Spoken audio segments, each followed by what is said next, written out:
என்னடா சுதந்திரம் இல்ல இந்தியாவுல? இங்க வீதிக்கு ஒரு மசூதி இருக்கு. இங்க கோர்ட்ல தலைமை நீதிபதி எத்தனையோ முஸ்லீம்கள் இருக்காங்க. இந்தியாவுக்கு ஜனாதிபதி ஒரு முஸ்லீம் இருந்திருக்காரு.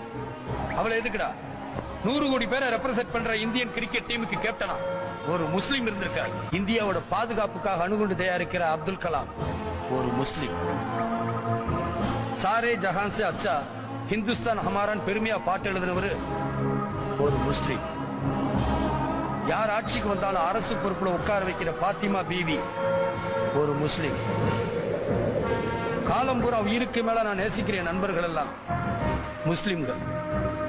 இங்க யாரும் மதங்களை பாக்குறது இல்ல, மனுஷங்களை தான் பாக்குறோம். இந்தியாவில் இருக்கிற எல்லாருக்கும் ஒரே மதம் தான், மனித மதம். இந்த உண்மை உன்ன மாதிரி உணர்ச்சி வசப்பட்ட முட்டாளுகளுக்கு தெரியுமோ தெரியாதோ, நடக்கிறதையெல்லாம் மௌனமா பார்த்துக்கிட்டு இருக்க உலக நாடுகளுக்கு தெரியுமோ தெரியாதோ, அன்பே உருவான அந்த அல்லாவுக்கு தெரியும்.